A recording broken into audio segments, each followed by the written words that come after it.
Hello and welcome to a very special Blownus issue. Oh, it's an episode, not an issue. Oh, poopy, poopy, poopy, poopy, poopy.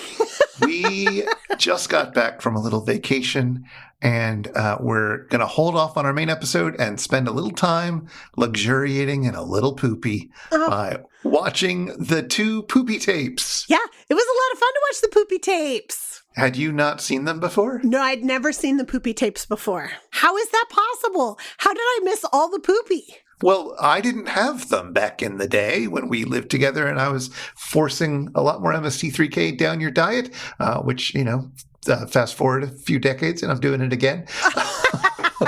Full circle, full circle. Exactly. So I didn't see them until I found them on the internet at some point. And Internet is just the gift that keeps on giving. Kinda. Well, you don't like all the gifts you get in normal life either. No, but I do want to shout out, the official MST3K channel on YouTube has been doing a great job in the last year, just putting stuff up there. Just putting all sorts of stuff up there. Full episodes, all kinds of full episodes, all kinds of bonus bits, all kinds of DVD extras, and things like the poopy tapes. So that's fantastic. They're a lot easier for everyone to see now. And I assume that means we're at the point in their commercial cycle where they'll simply make more money from the ad revenue from YouTube than they would by trying to sell DVDs. Yeah.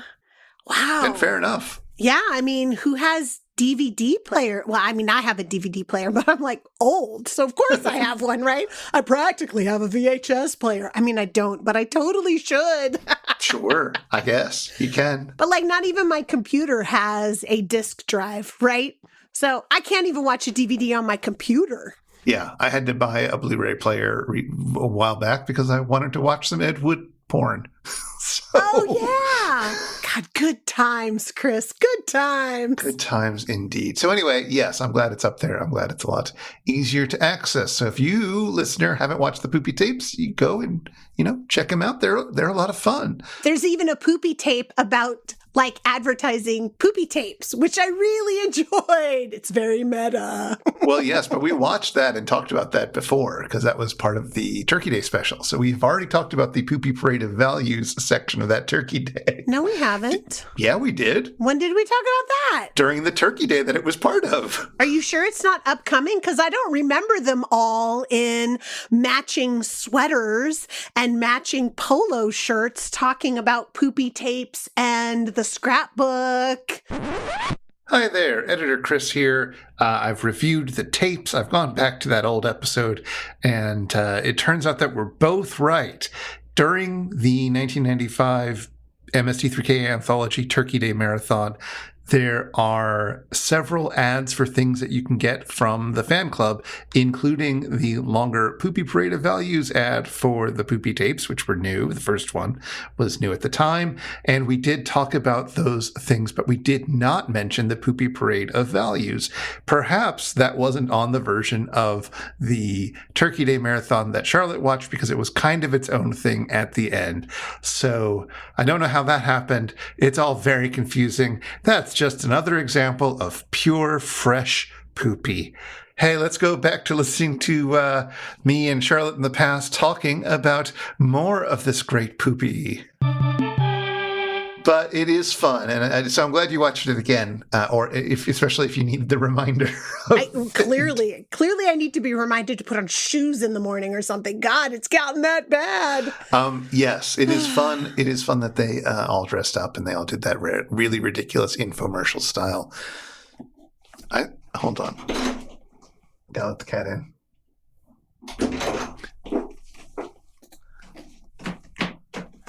Cat? Stop it. So, poopy tape number 1, as announced in the Poopy Parade of Values infomercial, is poopy moments. It's bloopers. It's a bunch of bloopers from seasons 2 through 6. It's true. Most of them fall into one of two categories: people forgetting their lines and something going wrong with the robots, mostly Tom's head falling off. Tom's head sure does fall off. Doesn't it, though? Sometimes Crow's eyes fall out as well. But oh my gosh. So often it's really impressive. I mean, sometimes the set falls down. I always remember that one moment when in Deep 13, the entire wall just collapses on It's true. Just because they threw a thing at it, like a piece of paper, too. It makes you wonder. I mean, it makes you wonder, like, how sturdy are those walls? And wow, sets are just different than houses, aren't they? Well, you'd hope so. There's no reason to build something with the structural integrity of a house for that. No, it's great. One of the things that I like about the Poopie tapes and about these kinds of bloopers in general is that you get a different kind of behind the scenes than you might otherwise. And like, you can see what the wall is made of when it comes down. It's just foam. It's just painted foam. Yep, it's all true. And that's really neat. And it's not something I thought about until I saw it come down. I mean, it makes perfect sense, but, I just didn't think about it. No, because you don't build sets for a living, right? Like, I bet if you had a background inside of stagecraft, you'd be looking at it going like, oh, man, I really love the way that they created the walls of Deep 13 or the entryway, or I bet they're doing XYZ. And it's nice to see it in action because it really does bring those thoughts to, the lay watcher. Yeah. I mean, and one of the things I like about both the Poopie tapes is that they start with bloopers from recording the opening credits. Mm-hmm. And so you get to see how some of the effects, such as the names whizzing by, work. It's true. And Frank just kind of throwing his head up and breaking off the name Satellite of Love so it becomes Satellite of Love. Yeah. Was there anything else sort of behind the scenesy that you learned from watching the Poopie tapes? I mean, I really like how all of the blooper stuff really highlights the camaraderie between everybody working on set, including the people behind the camera. Because, when they flub a line or Tom's head falls off, you can hear people off screen kind of laughing about the whole thing. I appreciate also how, Tom's head will fall off and it's clearly going to be a blooper and cut out. But Crow and Joel will still react in character to the thing happening. Sure, yeah. Crow's eyes fall out and Tom's like, and Crow's like, I'm blind, I can't see. And it's fun because they stay in character for a couple of beats longer before they reset to a place where they're beginning the segment again or whatever. Yeah, they're having fun with it. Why wouldn't you? And they're acting, I guess. And so they should stay in character. Yes, they're acting. It's one of the things that I find an interesting difference between the first and second Poopie tape, because when the second Poopie tape comes around, first off, it's only covering seasons 7 and 8, so they're scrambling for more material, I guess. But also, they're aware that Poopie tapes exist, so they reference that. They say, oh, that's a Poopie, or something like that, which is, less exciting than them sticking with the bit and just having fun amongst themselves. It's still them having fun amongst themselves, but not in character. You're totally right. Breaking character totally stops the scene. But I like when they're staying in character and they're like, well, maybe we can salvage this moment, right? Maybe Tom's head falling off can still be a part of what happens in the actual final take. I mean, it doesn't, right? I haven't seen an episode where Tom's head falls off accidentally. Lots of him blowing up, sure.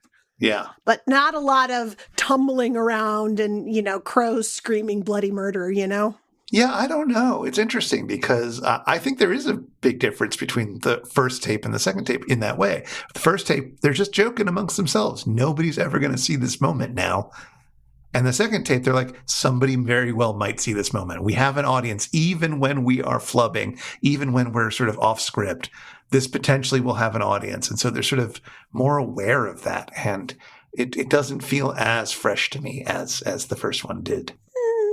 It's still nice. There's still fun people having fun together. Absolutely. And it's all right. But yeah, I mean, it's still friends on set making something, Yeah. So, and they do when there's another person on set or something, they do exchange looks and start busting up. So I don't know. It's fun. I mean, I like this. I like the moments in the first Poopie tape as well, where it's like, oh, dude, you're on camera. We can see you now. We got to retake that whole thing. Or there's Trace's head. We got to redo the whole thing. Or Jim comes running onto the set because Joel's in his drum kit and it seems like he's about to fall over. Yes.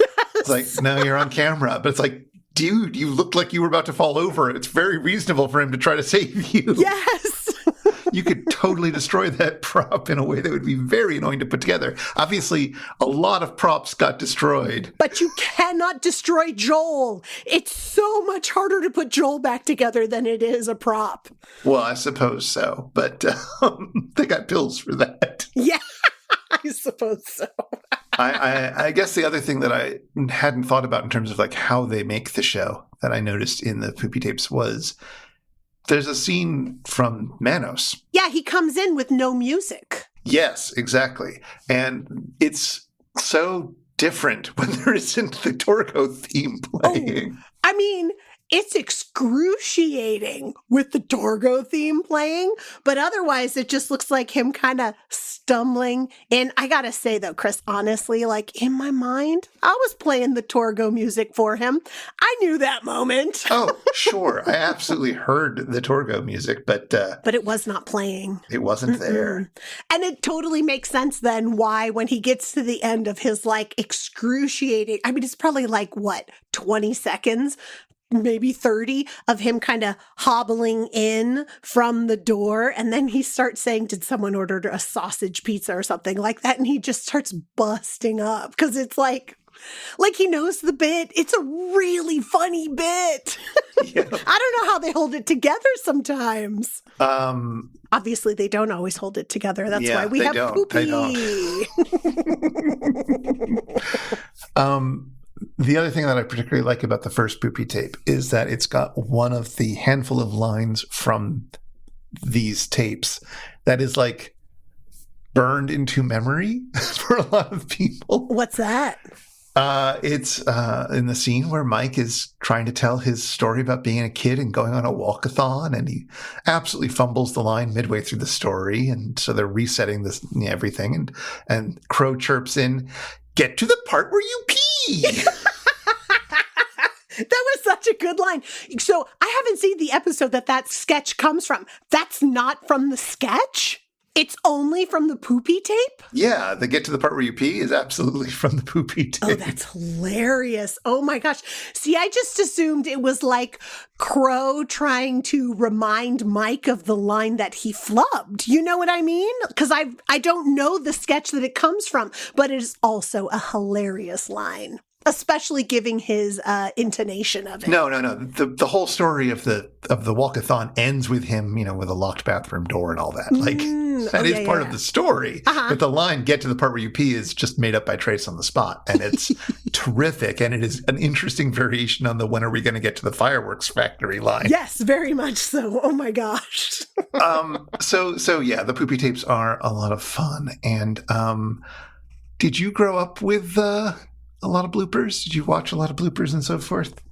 I mean, I guess bloopers are a part of quite a few movies. I know things like, I don't know, maybe like the Naked Gun movies had bloopers inside of the end credits.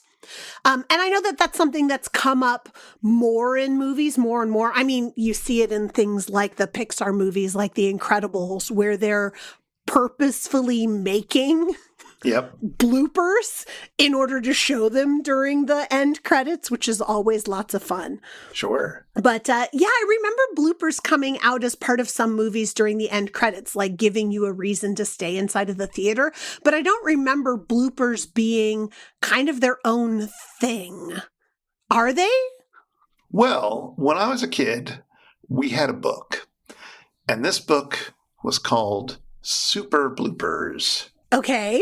And it was by the guy who sort of made bloopers, especially that term bloopers, into the thing it is today. Oh, who's that?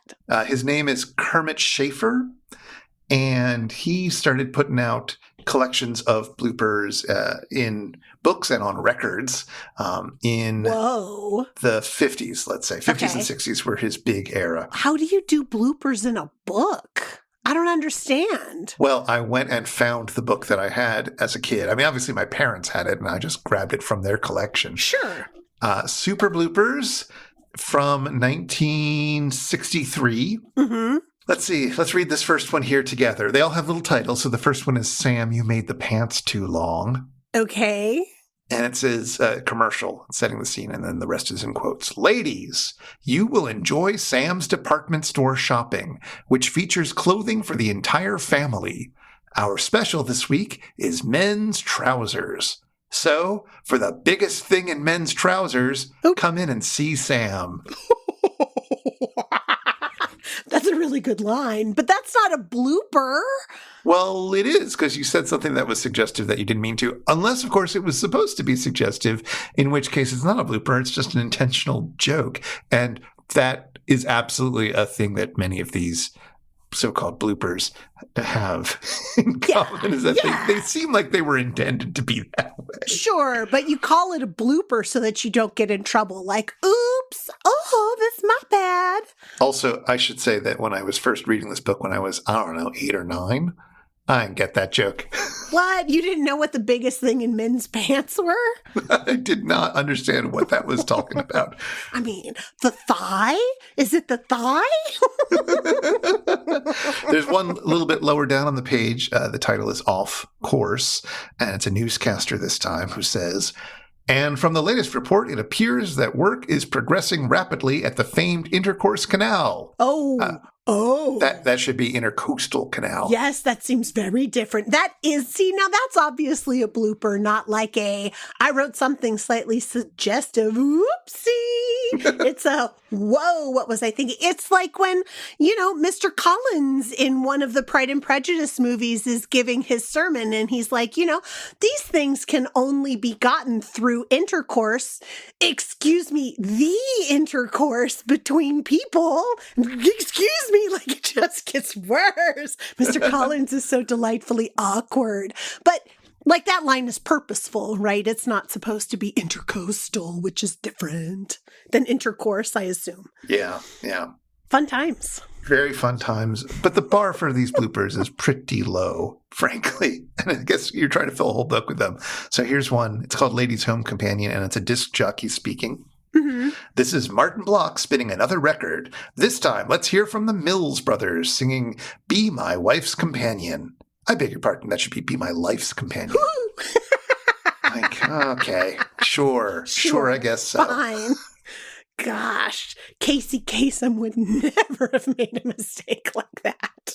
I mean, obviously, Casey Kasem is quite famous for an entire rant that he gave that was collected by people who collect bloopers and so forth. But that wasn't a blooper. No. That was him just at the end of his tether. Yes, which happens sometime to us all. Yeah, I appreciate that in the Poopie tapes that MST3K released, like the biggest, like that kind of being at the end of it or something like that, or not being able to pull yourself back, is mostly them getting a case of the giggles and doing a line over and over again and still flubbing it every time because they've still got the giggles and they haven't been able to get it out of their system. Like Frank and Trace they have the motorcycle handlebars in front of them and they're sending the movie to Joel, and Frank is saying something about being a soul brother. Right. And he can't deliver the line without breaking into giggles at the end of it. I don't think on Soul Brother. Is that what he says? Yeah, I don't think on Soul Brother. It's from Hellcats. Yeah. Okay. There you go. But yeah, that was just, there's so many things like that are just, it's so obvious that they are having such a good time making the show, right? And even in the second blooper, the second Poopie tape, when they're calling out the Poopie, like it's still clear that this is a group of people having a lot of fun making this show. And I love seeing that. That makes me so happy. So it sounds like you never watched the 80s TV show, TV's Bloopers and Practical Jokes, hosted by Dick Clark and Ed McMahon. No, I mean, I watched like the whole Funniest Home Videos thing, which feels like bloopers, but from real life. But I don't think I watched, and that was hosted might have been hosted by Dick Clark at one point in time, only because he hosted freaking everything at one point in time. America's Funniest Home Videos was hosted by Bob Saget the whole time. It was not, until he because wasn't it's anymore. still on the air. Well, no, obviously it no longer is, but that was before back in the day. It was absolutely hosted by Bob Saget. Yes, that is very true. I do remember Bob Saget hosting it. But yeah, no, I never saw the Dick Clark and Ed McMahon blooper show. I mean, again, Funniest Home Videos kind of has that same vibe, except that's from real life instead of from shows. I do know that like every commercial for like the box set that you can get for the, I don't know, maybe for the Mary Tyler Moore show, but especially for the Carol Burnett show, has blooper reels, most particularly like them filming the show and cracking each other up, like them breaking character because one of them has just done something outrageously funny and unexpected. And I appreciate that kind of blooper. Sure. Yeah.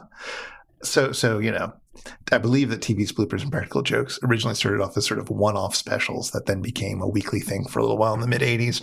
And they sort of filled up a lot of the show with stuff that wasn't bloopers because there's only so many bloopers you can do. And if you're going to do a whole hour-long show, you're going to want to mix it up. So yeah, that's why the Practical Jokes are there, where they played practical jokes on celebrities and ha ha ha. Like candid camera type stuff, but on celebrities? Yeah, very much that style of thing.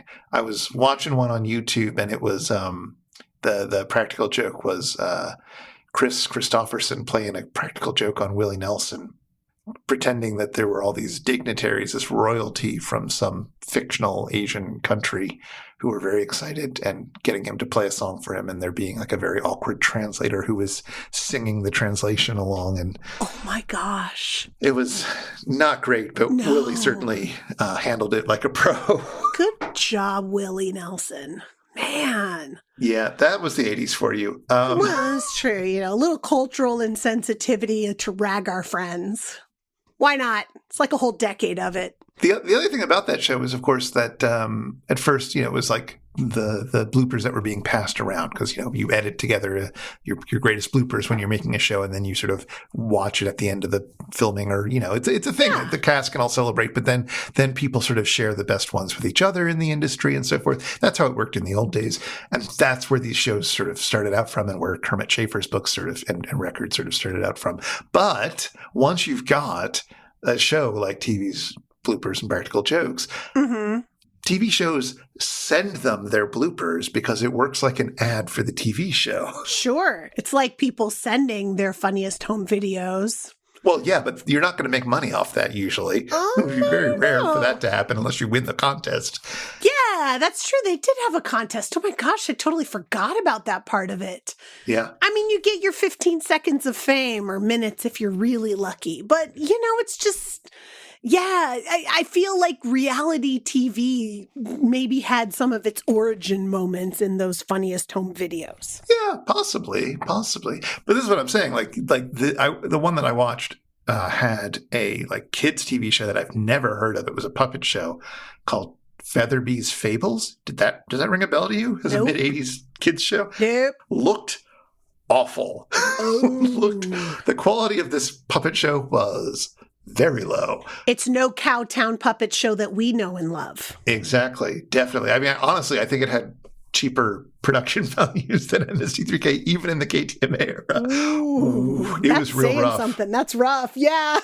But if you come up with a compelling enough blooper or two, you send it into Dick Clark and he puts you on the show, and that's an ad for your kids' show. I guess that's true. That's free advertising. Yeah. All you had to do was miss your line and put a funny enough reaction to it. So like it feels like you're gaming the system at that point almost. Yeah, I don't know. I mean, does it feel like it evolves the way that America's Funniest Home Video evolves, where people look like they're starting to do it on purpose, and eventually it just becomes the show Jackass? You know what I mean? Like, sure. There's something very, I think it's part of what you're pointing out between Poopie Tape 1 and Poopie Tape 2 is the whole, one of them, it's unintentional and they're just being silly afterwards with each other. And then in the other one, they know that they can release it for gold or something like that, right? Like if you know that blooper tapes are something that somebody's collecting and putting on, you can start making some intentional bloopers. And I don't know, that feels disingenuous in some ways. I don't know if the MST3K ones were intentional bloopers, but they were aware of it. And I think that like their threshold for how good or funny the blooper had to be was way lower on that second tape.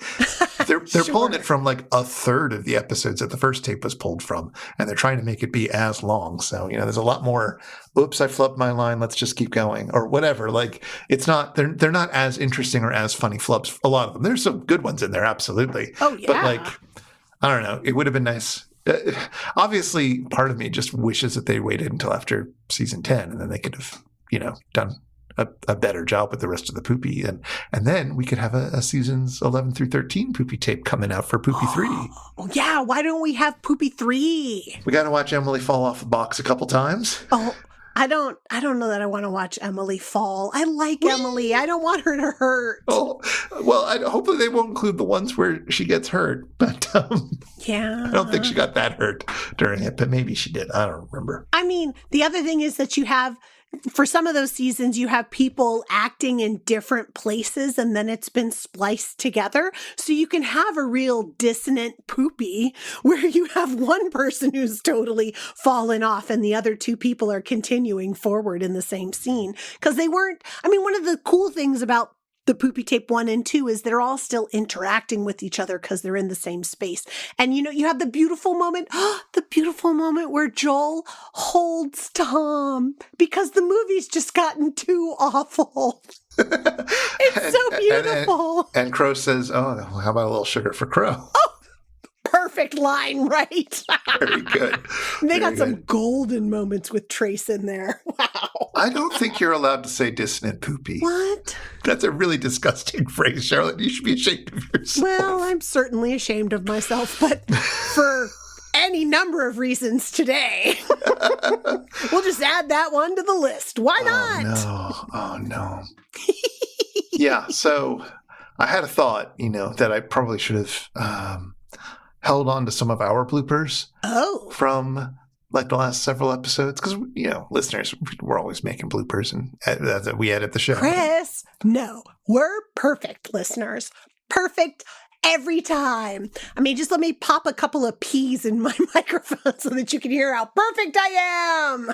Well, and we used to like sometimes open the show with a blooper before we open the show with how they introduced the movie, right? That's what we do these days is how does the show introduce the movie? Back in the day, we used to do it with a little funny little moment in a pause of recording or a little blooper.